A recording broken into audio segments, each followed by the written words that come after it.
ভাইয়া এই যে তাই সইয়ার থেকে ওয়াজ উনাবালা আসলো ভাই। হ্যাঁ, আমার গার্লফ্রেন্ডের পরে আমার জেমসের অবস্থান, কারণ আমার কোনো ব্রেকআপ হয় নাই তো। জেমসের ফ্যান কে না, বাংলাদেশের সবাই জেমসের ফ্যান। ভাই আমি টেকা মেডাল করে না ওই আইসলাম তো ভাই গুরু জেমসর দেওয়া ভাই, বিশ্বাস করবানি। আর আইয়া এই যে তাই সইয়ার থেকে ওয়াজ উনাবালা আসলো ভাই, বাস্তব দেখানো ওয়াজও গেলে বালা ভাই। জেমস ভাই তো গান হতো সময় ভাই, ভাইয়া তো গান তুলিয়া দেন। সাধারণত আমরা দর্শকেও গাইয়া যাই বেশিরভাগ সময়, আমরা তো গাইয়া যাইমু। হ্যাঁ, আমার গার্লফ্রেন্ডের পরে আমার জেমসের অবস্থান, কারণ আমার কোনো ব্রেকআপ হয় নাই তো, রিলেশন চলতেছে। সো আমার গার্লফ্রেন্ডের পরে জেমস। গুরুকে ভালোবাসি, ব্রেকআপ হয়ে গেলে আগে নিয়ে আসবো, মানে আমার দুঃখ বিলাসটা যেন হয় ঠিকঠাক মতো। এই জন্য বলবো যে একটা নতুন গান আমার জন্য উৎসর্গ করতে। যদিও করবেন, আমি ছোট এক মানুষ, বাট জেমসের বিগ ফ্যান। এই যে জেমস আছে, তসিবা আছে, এরপর আসিফ আকবর, ওদের জন্য আমাদের আশা, অনেক এক্সাইটমেন্ট। ভাই আমি টেকা মেডাল করে না।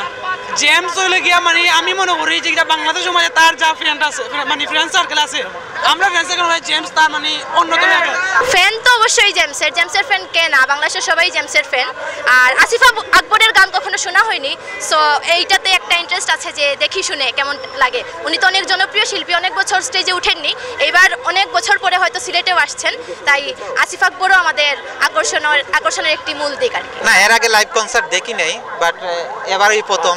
আর খুব উৎসাহ নিয়ে যাইতেছি ভিতরে, জানি না কি হবে। আমিও আসিফের জন্য যাচ্ছি, দেখি উনি কি গান গায়। আসিফ ভাইয়া অনেক ভালো গান গান, আর ওনার গানের মধ্যে মানে অনেক কথাগুলা মানে জীবন লাইফের সাথে জড়িত থাকে, তার জন্য আসিফ ভাইয়ার গান শুনতে যাচ্ছি। কনসার্ট হয়েছে 17 বছর পরে, এই জিয়া কামিয়ে হয়েছে নানি, আমরা আনন্দিত আত্মহারা। জেমসের গান আসলে শোনা হয়তো ছোটবেলা থাকতে, বাট আজকে আমার লাইফে ফার্স্ট কনসার্ট এটা, তো ভাবলাম যে চলে আসি একবার, এটাই ফার্স্ট কনসার্ট। সো জেমসের গান তো, জেমসের তো অনেক ফ্যান ছোটবেলা থেকেই, সো আসলে চলে আসলাম আর কি। জেমস ভাই আমরা 2 প্রজন্মের মাথায় রাখছি, তার লাগে আমরা ফ্যান।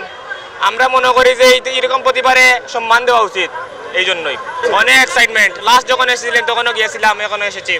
আমরা আইছি ভাই আসলে গুরুর লাগি ভাই আনন্দ। এরপরে বিপিএল এর একটা প্রোগ্রাম আলাদা, আমরা যে আনন্দ আজকে আমরা খুব ভালো লাগে এটা। আজকে তো মজা আছে, সকাল তুসিবা আছে, আর তো ব্যান্ডের মাঝে আমরা গুরু আছে। মেইনলি আমরা আইছি জেমস, গুরু আইছেন ভাই আমাদের গুরুর জন্য। মূলত তো ভাই গুরুর জন্য, গুরুর উপরে তো কিছু নাই। গুরু তো ভাই জান পরাণ সবই, গুরুই তো ফিল। এই জন্য যে জেমসের যে সিলেটের কনসার্ট ছিল, সেম কনসার্ট আগে আসা হয়েছিল, এবার আজকে আবার নতুন করে। মানুষ ডিফারেন্ট আর কি, আগে এক সাইকেলের সাথে আসছে, এখন আরেক সাইকেলের সাথে।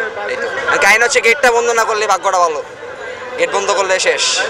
দেখা তো হবে না, বিকজ থাকবো গ্যালারিতে, দেখতে হলে ভালো হইতো। গানের রিকোয়েস্ট করতাম, স্পেশালি কবিতা, আমার ফেভারিট সংস, তাই করতাম আর কি।